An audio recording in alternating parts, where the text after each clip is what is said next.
I've been kind of observing Earshot from afar for years, and just a couple years ago when I was living in Phoenix, they held one in Tucson and I went down to check it out, and it was at that point where I said, you know, do you think you'd ever want to bring this into the academic institution? And the response was really positive very quickly.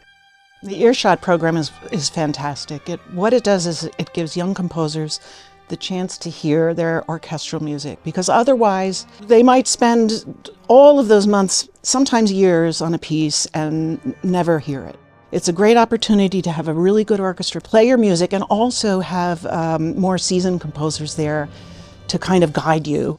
There's 4 of us, 4 composers selected for this opportunity. Our works has been rehearsed and read by this wonderful orchestra twice. After this, it's going to be a final recording / concert, and where they're going to perform every single one of our pieces. It's humbling to be working with such amazing musicians at IU.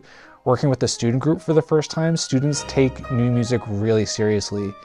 It's not only the chance to have my music played, it's my chance to have my music played in a way that's really enthusiastic.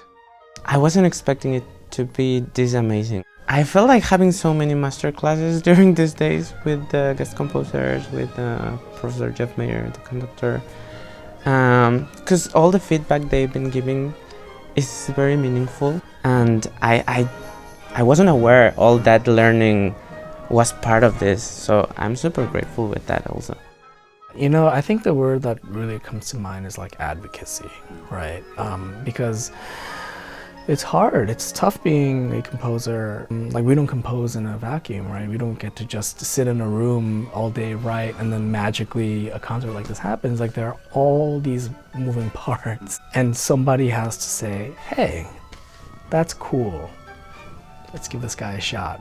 It's been wonderful to have the ACO organization here and have this interaction with, for the first time, with the university, because it's such a nice mission they have to cultivate the young composers, and we're better to do that in one of the best schools of music in the country with these resources. Where we see ourselves, where we see our work, is really creating that pathway, giving composers an opportunity to interact with an orchestra, to get the experience of going through a rehearsal process, a review process, getting feedback from our mentor composers, so that not only do they have a really great set of experiences, they also have a really great recording where they can really show the fruits of their labor to other partners.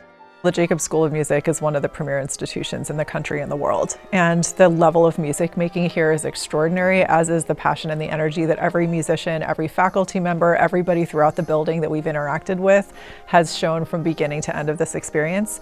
I've been really lucky to have a relationship with the Jacobs School for many years, and to have had the opportunity to interact with students and faculty, to imagine the future in a way that a place like this can do in a very unique fashion. And so it's such a pleasure to be able to carry that relationship into my role at ACO and to be able to imagine the future of American orchestral music together.